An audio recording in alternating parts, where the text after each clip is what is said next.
Sobre las enfermedades de transmisión sexual, vamos a hablar en relación al origen y a las vías de contagio para este tipo de enfermedades, ¿no?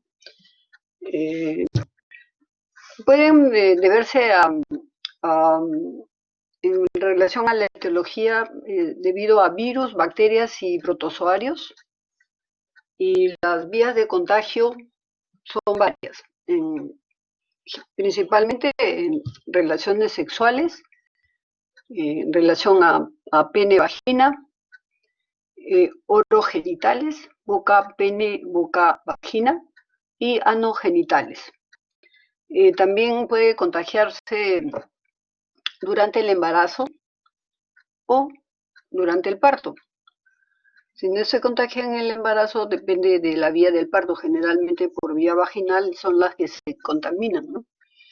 Por transfusiones de sangre, de albúminas o de jeringas contaminadas. Eso se veía mucho y se ve en los drogadictos.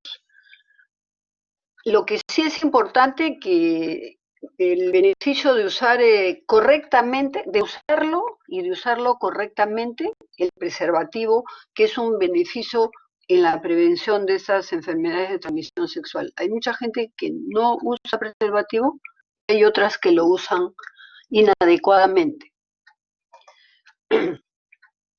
También es importante mencionar en cuanto a lo general que se originan su origen es variado. En muchas de ellas la clínica es inespecífica, por eso es un poco difícil hacer el diagnóstico, sobre todo en las mujeres, cuando tienen pocos síntomas o a veces no lo tienen, y si un miembro de la pareja también debe ser diagnosticado cuando es diagnosticado de este tipo de enfermedad, ambas parejas o las parejas que tenga la persona infectada tiene que tener tratamiento médico. Igualmente pueden presentarse por ulceración o por supuración genital. Generalmente puede haber úlceras, ampollas, verrugas, y el flujo puede ser también de diferentes características, como amarillento, verdoso, maloliente. Además de estas dos formas de presentación, también puede haber dolor en genitales, molestias para orinar, como disuria, poliaquiuria, dolor cuando hay relaciones sexuales. Puede haber también ganglios inflamados. Igualmente, puede haber escorazones, pápulas, vesículas, y muchas veces nos hace un poco difícil el diagnóstico. Y cuando hay úlceras hay que definirlas claramente. Tenemos que ver cómo son los bordes, cómo es la profundidad, la superficie, si es limpia, si es sucia, y cuando se le palpa a la úlcera, ver si es indurada o es blanda, para hacer algunos diagnósticos diferenciales. Y a veces no es doloroso y a veces son dolorosas estas úlceras, ¿no? A veces, como les vuelvo a mencionar, el diagnóstico no se nos hace tan fácil, ¿no? Hay factores de riesgo para este tipo de enfermedad. Por ejemplo, en las relaciones sexuales sin protección, cuando alguien tiene múltiples parejas sexuales, una ausencia de educación sexual también es importante. Y hay grupos de profesionales que también tienen riesgo de tener este tipo de enfermedades de transmisión sexual.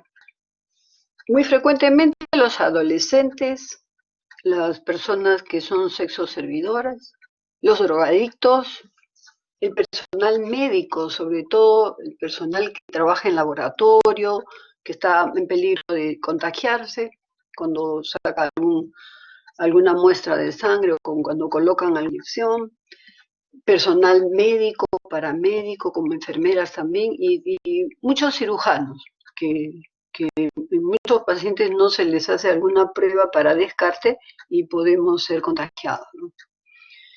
Igualmente tenemos que hacer un diagnóstico diferencial entre enfermedades no infecciosas, algunas lesiones traumáticas, la psoriasis u otras dermatosis, la sarna, las lesiones químicas,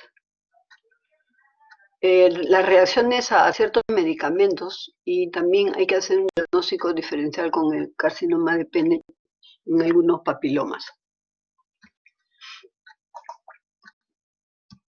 En esta oportunidad no vamos a hablar de todas las enfermedades de transmisión sexual porque no alcanza el tiempo, pero sí vamos a hacer mención a las más frecuentes o a las que más causan daño al ser humano.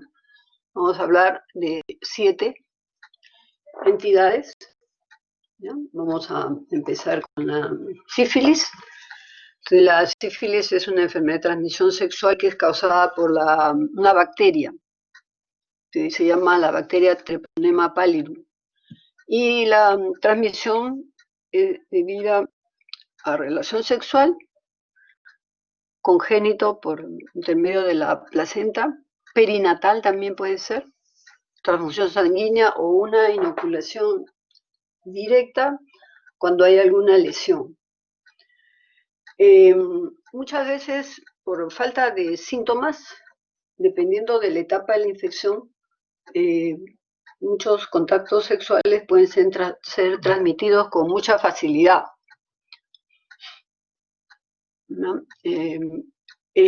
Característica que el treponema pallidum no se colorea y debe ser visto con un microscopio especial que se llama microscopio de campo oscuro o el de inmunofluorescencia. Esta enfermedad tiene 3 estadios: el primario, secundario y el terciario. En relación, también es importante mencionar que hay una sífilis latente y una sífilis benigna, ¿no? Latente debido a que se diagnostica porque hay unas pruebas de serología positivas y es asintomático. Más o menos se produce después del año de la primera infección. En ese caso se dice que es benigna porque no deja cicatrices. Las lesiones ulcerativas no dejan cicatrices. En ese sentido, ¿no? Son benignas, pero es altamente contagiante.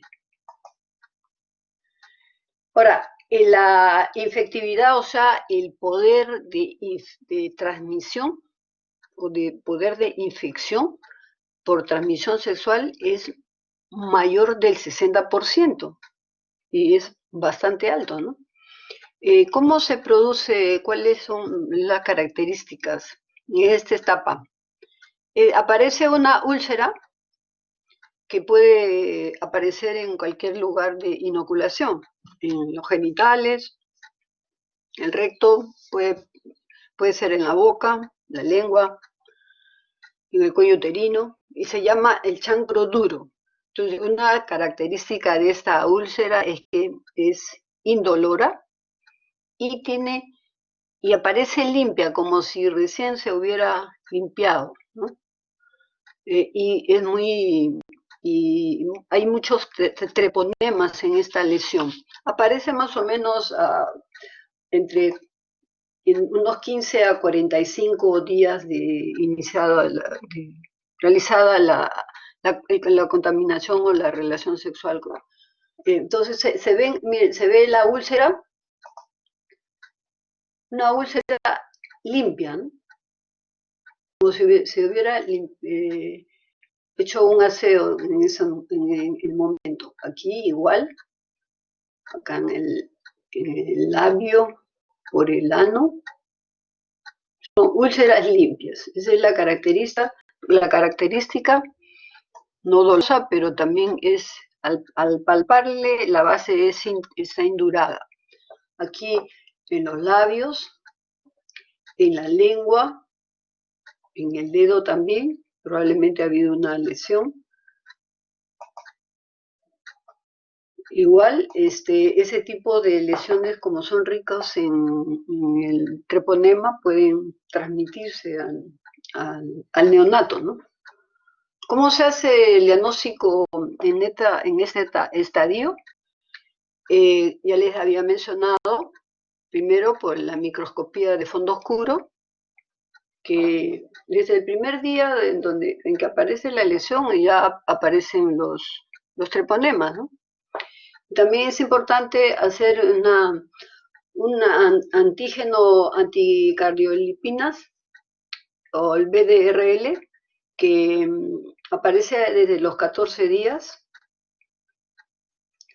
y se negativiza, esto es bien importante, se negativiza con la curación. Y los antígenos de superficie treponémicos permanecen por toda la vida. Una diferencia entre estas dos pruebas que son importantes. Y es positivo a los 21 días. Ahora, una vez hecho el diagnóstico de campo oscuro, sobre todo, ¿qué tratamiento debemos de dar a estos pacientes? A pesar de los años que tiene esta enfermedad, sigue siendo la penicilina, benzatínica, el tratamiento de elección. Cuando es primaria, son 2.400.000, que se ponen 4 dosis cada 7 días, 4 dosis cada 7 días. Ahora, cuando hay una alergia a la penicilina, se puede dar tetraciclina cada 6 horas por 14 días o la ceftriaxona, 1 gramo cada 24 horas, 8 a 10 días. La sífilis secundaria ya es una enfermedad sistémica. Aparece más o menos entre 4 a 10 semanas del inicio de la enfermedad y ya aparecen manifestaciones cutáneas. Eso es importante en este estadio. Las manifestaciones cutáneas, no hay que confundirlas con problemas alérgicos. Tanto en la parte externa como en las mucosas aparece una roceola, las pápulas vegetantes y el condiloma plano. Esa es la característica de esta etapa. También puede haber pérdida del pelo, a lo que se llama alopecia, onixis y perionixis llamada sifilítica.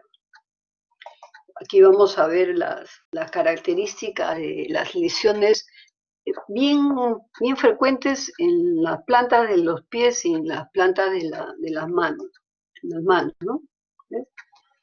Perdón, en las palmas de las manos y en la planta de los pies. ¿Ves? Las características de esas lesiones. Se va perdiendo el cabello.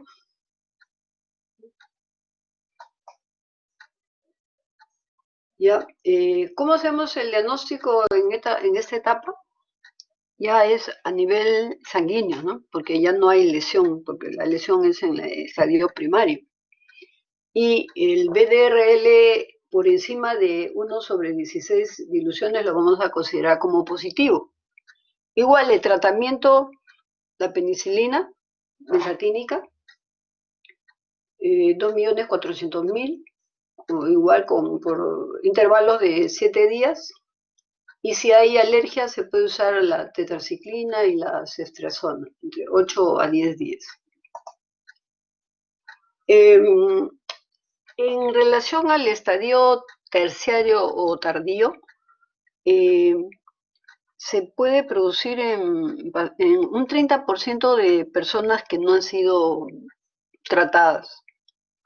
Desapareció la úlcera, se mantiene el germen en el cuerpo y aparece más o menos entre 2 a 40 años después. Miren lo importante de esta enfermedad, ¿no? Después de la primera infección. Aquí hay manifestaciones cutáneas y sistémicas por órganos, ¿no? Se forman tubérculos, llamados gomas sifilíticos, tanto en la piel y en el celular subcutáneo. Ya produce daño a los órganos internos. Altera la aorta, se producen aneurismas, estrecheces de las coronarias, se produce invasión al sistema nervioso, produce meningitis, parálisis general, progresiva, y puede producir demencia también por invasión del sistema nervioso central.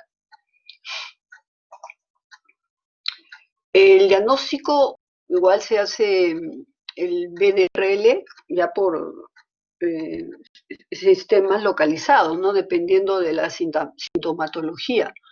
El tratamiento es igual que la sífilis secundaria, y se tiene que hacer evaluaciones del BDRL. Se hacen controles a los 3, 6, 9, 12 y 36 meses. Y es muy importante cuando se da el tratamiento igual, con la penicilina G-benzatínica, y si se negativiza el BDRL, o también cuando hay menos de 4 títulos de dilución. Eso también es importante. Otra enfermedad de transmisión sexual que es frecuente es el chancroide. También se caracteriza porque es una enfermedad ulcerativa. Y acá la diferencia en cuanto a la anterior enfermedad de transmisión sexual, la sífilis, miren ustedes, la úlcera aparece sucia, ¿no? Esa es la diferencia más importante, además que es dolorosa, y al hacerle la palpación es blanda. La base de esta úlcera es blanda. O sea, ahí hay diagnóstico diferencial con la sífilis es marcado, ¿ya? Tanto en el aspecto y también en el tratamiento, ¿no? Es producido por el Haemophilus ducreyi, y la sensibilidad para el diagnóstico es hasta un 80%. Aparece a promedio de 7 días a 10 días después de haberse tenido relación sexual. Y el tratamiento es más fácil que la sífilis. Acá el tratamiento es de una dosis única. Se puede dar acitromicina de 1 gramo, y la ceftriaxona también puede darse como dosis única, con buenos resultados en cuanto a la desaparición.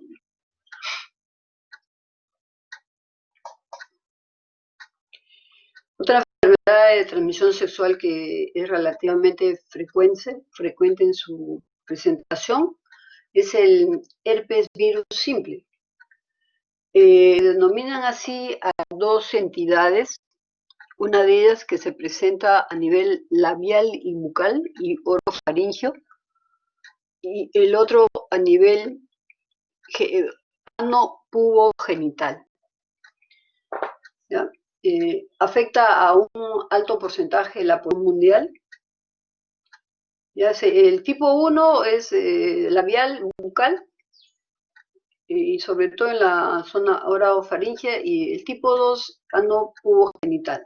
El periodo de incubación tiene un periodo más o menos de 6 a 10 días de presentación, pero una característica de esta enfermedad de transmisión sexual es que cuando se infecta por primera vez, esta perdura toda la vida, porque el virus se va a alojar en el tejido neural. Entonces la característica es que puede presentarse en, varias oportunidades, ¿no? Ya, por factores desencadenantes como el estrés, el embarazo, el cambio de temperatura, ¿no? Estaciones frías, ¿no?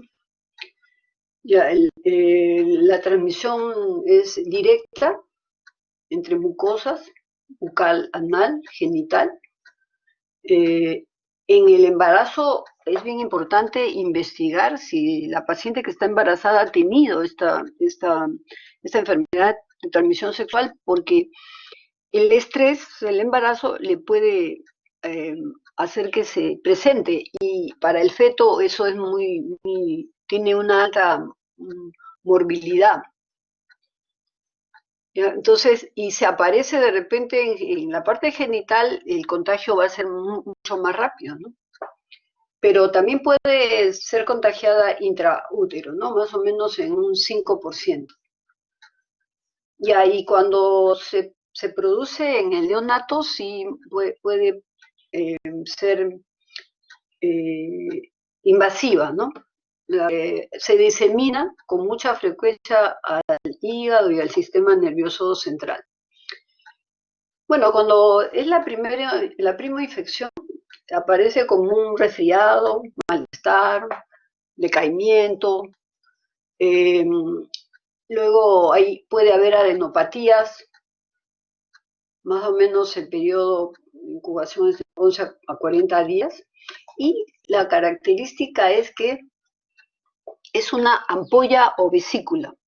Puede ser una o varias ampollas o vesículas, que en estas ampollas está en alto porcentaje el virus.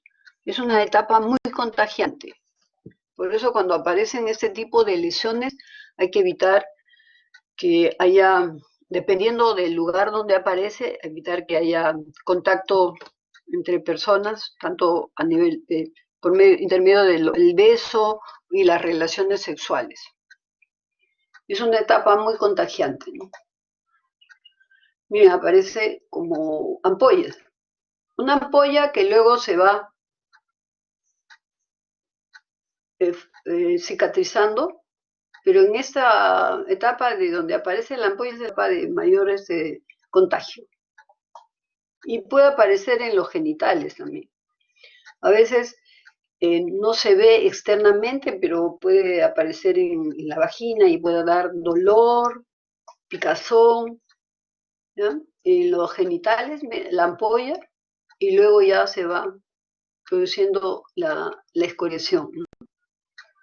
Y en el neonato puede presentarse como una erupción, y hay un porcentaje felizmente no tan alto, ¿no?, que puede invadir el sistema nervioso y órganos internos en el neonato.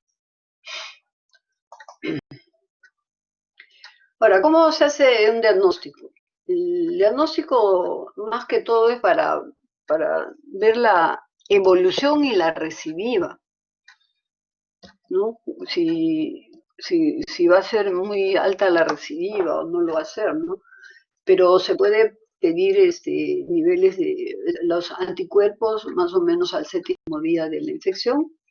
¿Y cuál es el tratamiento? En realidad no hay un tratamiento específico porque es un virus y no hay tratamiento hasta ahora para los virus, ¿no? Lo que se da sí son medicamentos primero para que no duela y no produzca mucha picazón las ampollas, que son las infectantes, ¿no? Pero ese tratamiento no la erradica, pues tampoco, ¿no? Ni tampoco afecta en cuanto a su frecuencia ni a la severidad. Se puede dar por tableta, 200 miligramos por 7 días, cada 4 horas, 7 a 10 días. Igual la crema local se coloca cada 6 horas en las lesiones, sobre todo porque da mucha picazón. Y en el neonato se puede dar el aciclovir endovenoso a alta dosis.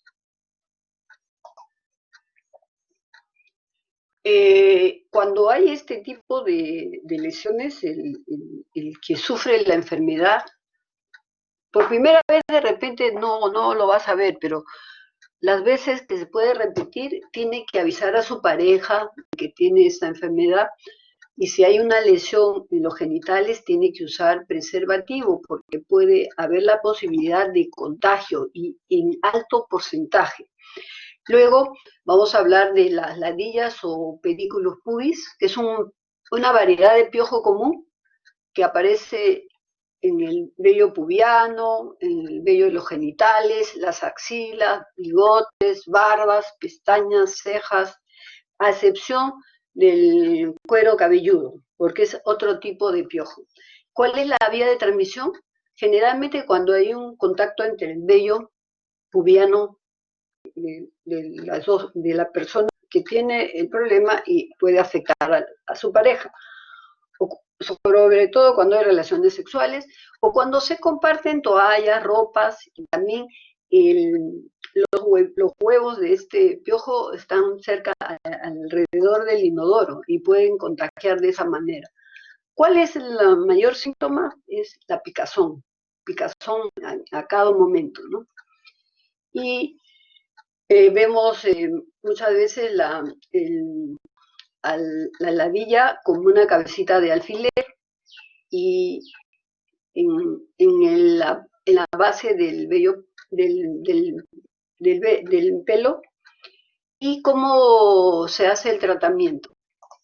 El tratamiento se hace con una sustancia que se llama la permitrina al 1%, se usa como un champú, se deja unos 10 minutos y luego se hace un té y se repite cada 7 días, puede ser por 2 o 3 sesiones, ¿no? Pero bien importante es descontaminar toda la ropa de cama, la ropa interior, y tienen que ser tratadas las parejas sexuales. Luego otra enfermedad de transmisión sexual importante es el papilomavirus. Es la enfermedad de transmisión sexual más frecuente y más o menos un 50% de pacientes mujeres sexualmente activas se van a infectar alguna vez por esta papiloma. Causa la mayoría de cánceres anogenitales, causa la mayoría de cánceres del cuello uterino y de ano, tanto en la mujer como en el varón. Y se conocen hasta 100 virus, pero los que tienen alto índice de que puedan transmitir el cáncer, o sea, transmitir este virus y producir cáncer, son los virus que tienen el tipo de cepas 16, 18, 31 y 45. Esto es sumamente importante. Si tenemos la lesión en los genitales, hay que hacer una biopsia para catalogar si son los virus que van a producir carcinoma.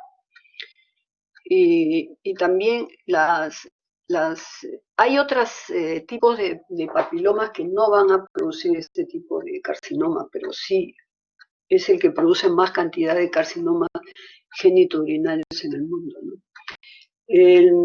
Muchas veces pasa asintomática, no da síntomas. El papiloma está dentro de la vagina, está dentro de la uretra y sigue siendo contagiante, ¿no? Por eso es importante hacer exámenes periódicos y para saber si hay ese tipo de alteración. Entonces, la transmisión es a nivel sexual, anal, durante el embarazo y en el parto. No olviden que es el virus que mayor cantidad de cáncer de cuello uterino produce en el mundo. Los síntomas pueden variar en relación a la aparición de las verrugas. Las más conocidas son las acuminadas, papilares, que hay queratóxicas también. Ese es de la piel que no se transmite por relación sexual, pero sí a nivel genital, miren, es como un racimo de uvas pequeñito. Todas estas lesiones están llenas de virus y son altamente contaminantes.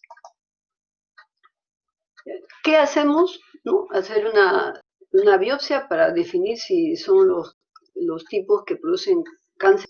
Hacer una electrofulguración, se puede hacer crioterapia o láser, poner también podofilina, que es una sustancia que hace desaparecer todas las lesiones, o también el imiquimod, que es una crema que se coloca cada 4 semanas por espacio de 16, más o menos 16 semanas, ¿no? En las zonas donde tenemos las lesiones papilares. Es bien importante saber que hay vacuna contra el virus del papiloma y se pone cuatro sesiones, ¿ya? Lo ideal es que se ponga a los niños y niñas entre 9 y 13 años. Tiene un 100% de eficacia, protege contra este papiloma.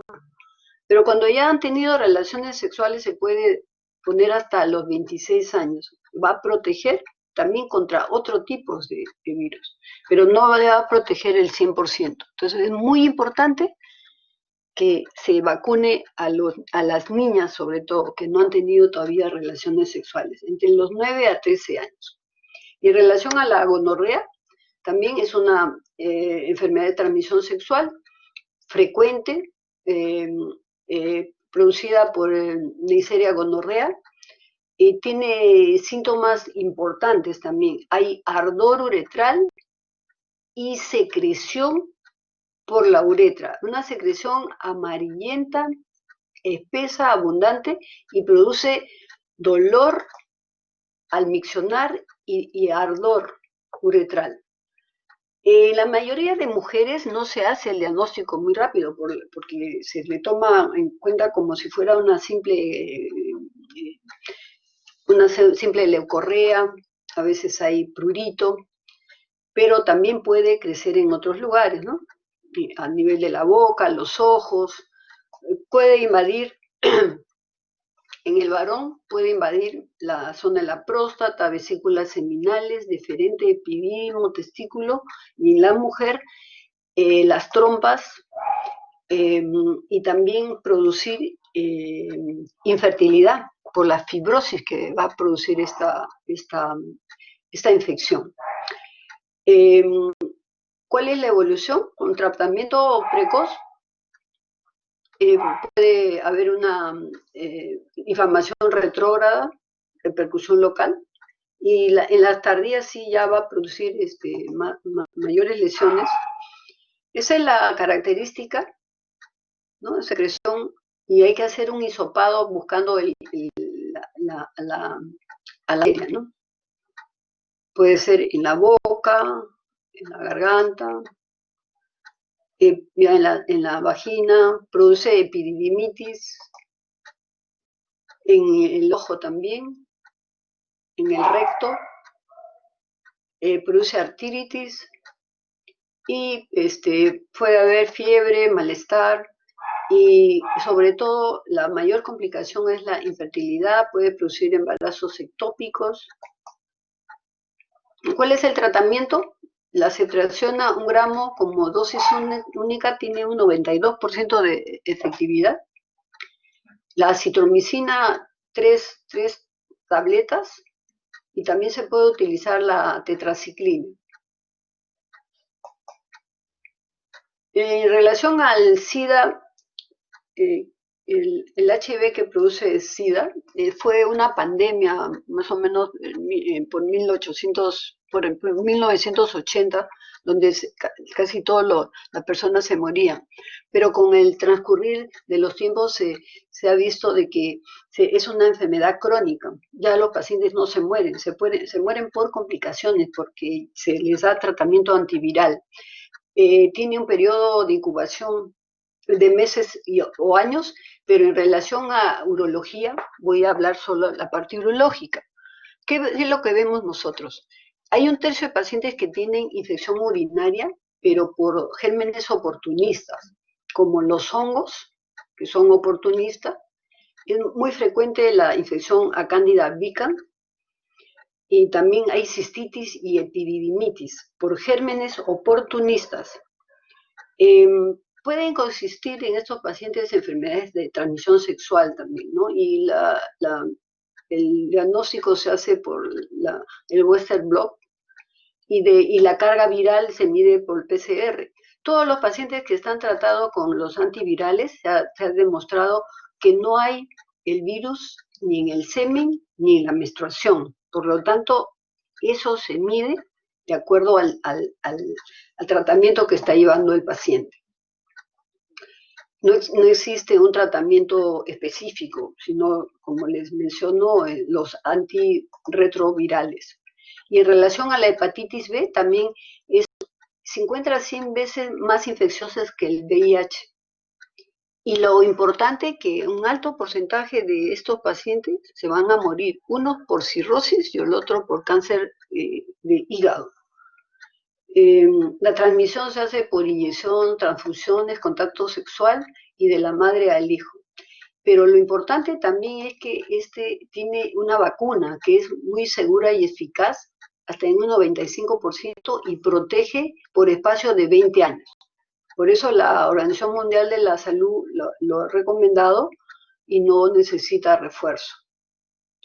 Bueno, eso es en relación a la hepatitis. Vamos a ver sobre las infecciones urinarias.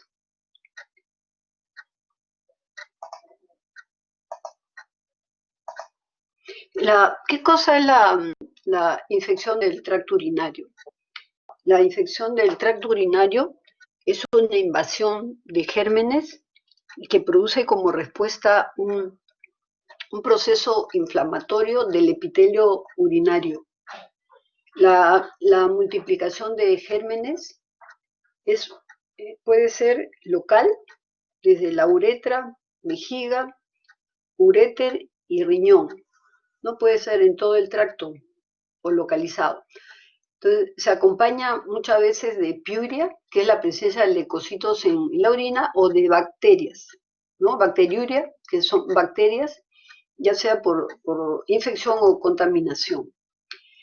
Bueno, es la enfermedad más prevalente después de las infecciones respiratorias. La incidencia es muy marcada porque es una causa de sepsis cuando hay en los hospitales, y hay un 20 o 30% de mujeres que van a tener por lo menos un episodio de infección en su vida. Y el costo en cuanto a dólares en Estados Unidos es más de $1 billón por la pérdida de trabajo, horas hombre también.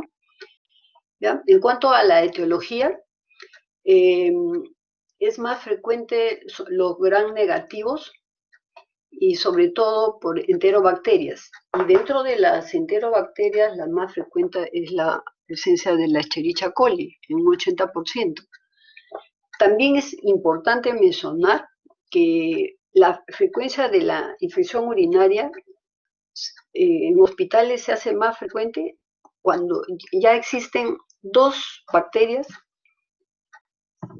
generalmente, ¿no? Proteus con Klebsiella, Enterococo con Pseudomonas, Estafilococo y Enterococo. Eso es muy frecuente en los hospitales, en relación a la frecuencia de la presencia de 2 bacterias. Eso no es contaminación, por si acaso, sino es frecuente en los hospitales. Después hay cepas resistentes,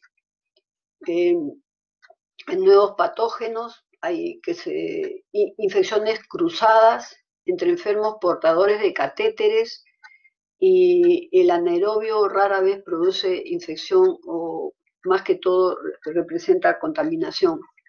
Y es frecuente la presencia de Streptococo B en recién nacidos y las embarazadas. En las infecciones intrahospitalarias es más frecuente el Escherichia coli, está un 40%, luego promedio de un 15% el Proteus y la Enterococo fecalis. ¿Y por qué se produce una infección? Normalmente cuando el aparato urinario está libre de obstrucción o de que haya un problema de evacuación de la orina, empezando desde el cáliz hasta la uretra. No debe de haber infección, pero hay que ver qué cosa es lo que desequilibra, ¿no? Entre el agente y el huésped. Entonces vamos a evaluar todo y los mecanismos también de qué es lo que pasa en estos dos eh, áreas importantes, las vías de acceso, los factores predisponentes también y los mecanismos de la infección. Normalmente hay en el huésped o en el ser humano, principalmente en la mujer, ¿no? Hay en la zona urogenital, hay los estrógenos que producen protección, el peróxido de hidrógeno, como los lactobacilos, hay protección por el ácido láctico, hay unos bacilos que se llaman bacilos de Doederlein, que van a proteger la ascensión de los gérmenes que salen sobre todo del recto, se van hacia la vagina y hacia la uretra y pueden invadir el aparato urinario. El pH vaginal también es importante como un factor de protección.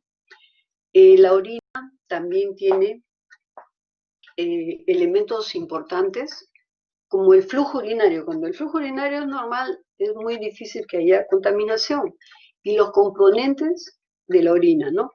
Que hay una osmolaridad bastante alta que protege, la urea elevada también, los ácidos orgánicos, los mucoides y los uromucoides. Hay una proteína que se llama TAN-Horsfall que protege las lisosimas también y los antígenos libres que evitan la adherencia de las bacterias. Entonces, también hay un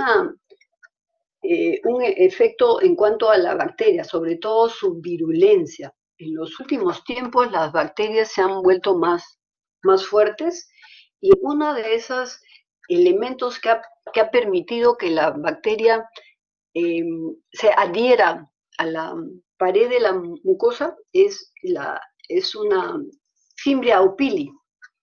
En su estructura se ha hecho como una defensa, ¿no? La Fimbria supili, que sobre todo en el Escherichia coli, que va a hacer que estas fimbrias opili se adhieran a los receptores de la mucosa de la vejiga para producir infección. ¿Cuáles son las vías más frecuentes de infección?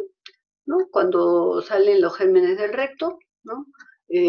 Por contigüedad puede ser, luego ascienden, los gérmenes pueden quedarse en la vejiga o ascender hasta el riñón.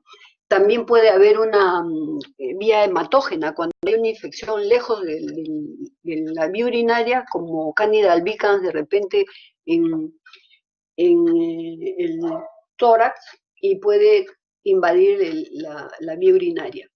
Igual hay una teoría linfática, donde hay infección a nivel intestinal o retroperitoneal, puede haber invasión de gérmenes en la vía urinaria.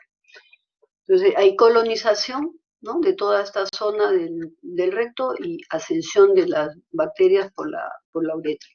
Pero cuando hay ya factores que van a producir lentitud en la evacuación de la orina, de todas maneras va a haber infección, como las relaciones sexuales, la hiperplasia prostática, cálculos, divertículos, el reflujo vesicureteral, diabetes mellitus, la instrumentación también es un factor, en cualquier nivel puede transmitir germen. La actividad sexual también. ¿Por qué? Generalmente se usan espermicidas que van a suprimir la producción de peróxido de hidrógeno, que es un factor protector. por lactobacilo presente en la vagina, lo que refuerza la adherencia de la bacteria al uroepitelio. Eso es uno de los factores más importantes en la relación sexual. También el embarazo produce compresión, el crecimiento del feto, hidronefrosis, lentitud en la evacuación de la orina. La clasificación en cuanto al tipo es ITU baja, puede ser cistitis, uretritis, prostatitis. Y los síntomas son disuria, poliaquia. Alta, cuando llega al riñón se llama pielonefritis y puede haber dolor lumbar, náuseas, vómitos, puede haber septicemia también, complicada y no complicada. También es importante definir qué cosa es la recidiva. Es una infección por germen a las 2 semanas de terminar un tratamiento. Cuando hay una reinfección se llama cuando se presenta un germen después de haber, reinfección después de haber tenido un tratamiento, se presenta con otro germen. Y la infección recurrente, ¿qué significa? Es 2 infecciones 6 meses o 3 en un año. A esa infección se llama recurrente y esta va a recibir un tratamiento especial. Se debe hacer una profilaxis para evitar que vuelva a recurrir. ¿Cómo vamos a tomar la colección de orina? Que es importantísimo. Hay que evitar el consumo excesivo de líquidos porque no va a haber una adecuada concentración de gérmenes. No tomar diuréticos también. Lavarse adecuadamente los genitales, el periné con agua y jabón y secarse con una toalla limpia, no con papel. Si hay leucorrea, hay que ponerse un tapón vaginal para evitar que haya arrastre de los gérmenes, ¿no? Después, mínimo deben, en cuanto al volumen de toma de la muestra, 10 mililitros, evitar que sea muy lleno el recipiente, si no se va a se va a derramar, no exponerlo a la luz solar y hacer el procesamiento de la muestra a 30 minutos después de tomada la muestra, que sería lo ideal. ¿En qué casos se utilizan catéteres? En personas obesas, en algunos lactantes se ponen unas bolsitas colectoras o se hace punción suprapúbica. En algunos lactantes que están permanentemente contaminada la muestra, tiene el prepucio largo, se limpia muy bien o se le hace por punción suprapúbica. ¿Ya? Todos estos procedimientos se pueden hacer para tomar una muestra adecuada, porque no podemos estar dando antibiótico permanentemente a un paciente. ¿Ya? Se puede también tomar urocultivo tomando antibiótico, ¿ya? Porque ahora hay un procedimiento que se llama removedor de antibiótico, pero eso hay que pedirlo, ya no esperamos que el paciente termine el antibiótico, esperamos 3 o 4 días, no, el paciente se puede deteriorar. ¿Ya? ¿Y cómo interpretamos los resultados? Normalmente el sedimento mide la densidad de 1005 a 1030. Hay leucocitos por campo máximo, 2 glóbulos rojos y el pH es 5 a 7.5. No debe haber nitritos ni estereasas. Se puede hacer una DISTIP o medición de los leucocitos con una lámina especial cuando se va a demorar mucho el cultivo. Igualmente, el examen patrón de oro para el diagnóstico es el urocultivo y significa 100.000 unidades formadoras de colonia por mililitros. A eso se llama urocultivo positivo. Pero pueden haber también bacteriurias significativas. Lo importante es la bacteriuria asintomática en la mujer embarazada. También es importante hablarles sobre los gérmenes productores de beta-lactamasa. Debido al uso indiscriminado de antibióticos, se producen estos gérmenes productores de espectro extendido y en estos pacientes no se debe dar ni cefalosporina ni ciprofloxacino, sobre todo cuando es en el hospital, ¿no? Luego es importante que hay falsos positivos en algunos casos, no hay secreción vaginal, contaminación por heces. Hay que hacer un diagnóstico diferencial también entre la infección baja y en algunas enfermedades de transmisión sexual, ¿no? ¿Cómo hacemos el diagnóstico? Exámenes auxiliares, podemos utilizar ultrasonido, tomografía, sobre todo si no encontramos la causa. La tomografía nos puede ayudar mucho a ubicar cálculos que no se pueden ver con la ecografía vesical ni renal. Por eso es importante tomar una tomografía con contraste en un paciente, mujer o varón, que tiene infecciones urinarias a repetición. La gammagrafía también es importante. Y en cuanto al uso de antibióticos, se pueden utilizar en forma general terapias de 5 a 7 días. Hay que evitar sustancias irritantes, reposo. Cuando puede haber un tratamiento empírico, cuando los síntomas no son muy graves. Síntomas de cistitis, uretritis, podemos darle tratamiento de 3 días de monurol, por ejemplo, o de trimetoprim asociada a la sulfamethoxazol. Con 3 días ya sale el antibiótico, el antibiograma. Y de acuerdo a ello ya definimos el tratamiento definitivo. Igualmente, cuando hay una infección alta leve, podemos dar tratamiento ambulatorio, por lo menos unos 7 días. Pero ya cuando esto tiene una mayor toxicidad, tenemos que internar al paciente. El tratamiento más o menos son por 14 días. También es importante mencionarles que en las septicemias hay lo que se llama la púrpura fulminans, es la necrosis distal de los miembros inferiores o superiores, pero solo cuando hay septicemia, que a veces nos obliga a amputar.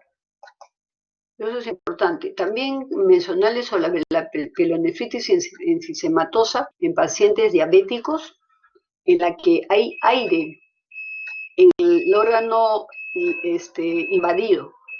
Y si nosotros no hacemos un adecuado tratamiento, el paciente se puede morir por septicemia. El aire en el órgano invadido, ahí se llama la pielonefritis enfisematosa.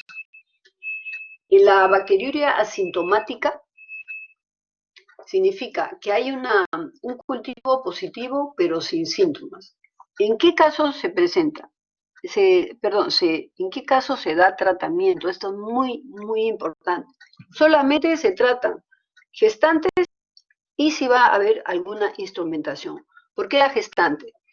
Porque puede el feto crecer con infección o ser un feto muy pequeñito. Definitivamente a la gestante sí hay que tratar. Y cuando hay una infección recurrente asintomática, se debe de dar profilaxis a largo tiempo. Después de haber pasado el cuadro agudo de la infección, se da profilaxis con una dosis de la mitad o la cuarta dosis plena. Si nosotros damos antibiótico 3 veces al día, le daremos la tercera parte, la cuarta parte o la mitad de la dosis, pero en la noche. Porque en la noche es el mayor tiempo de las 24 horas del día en que la orina va a estar permanentemente más de 7 a 8 horas en la vejiga. Y cuando es esa recurrencia, se hace el tratamiento por 12 meses.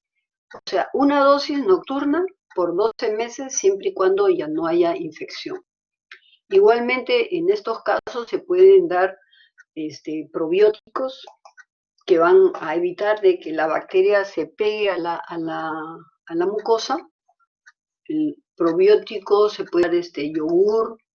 Luego hay ahora un extracto de bacterias, que es como una vacuna, se llama el Urovaxón, y con excelentes resultados para hacer profilaxis. Se da una dosis por 3 meses, con buenos resultados. Se usa hace más de 20 años Y el uso en el embarazo también no hay ningún tipo de alteración.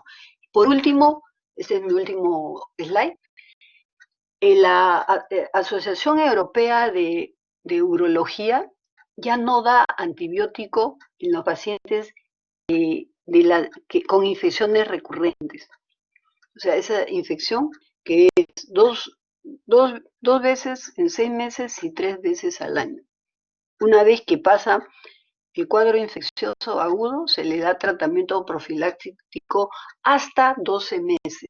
Se puede dar menos, pero lo ideal es 12 meses. Ya no da antibiótico. Ellos dan estrógenos, dan probióticos, dan el urovaxón, que es muy bueno. Entonces, ¿por qué? Porque el dar antibiótico así en forma exagerada, se puede producir recurrencia y también que haya mucha resistencia. Eso es lo más importante. ¿Ya? Evitar la resistencia y no dar antibióticos en casos que no sean necesarios. Muchas gracias. ¿Alguna pregunta? ¿No? Bueno. Bueno, entonces le agradezco por su atención. Nos estaríamos viendo. Muchas gracias. De más tarde subo los PPT al intranet. Muchas gracias. Que les vaya bien. Cuídense. Chao. Gracias, doctora. Hasta luego. Chao, cuídense.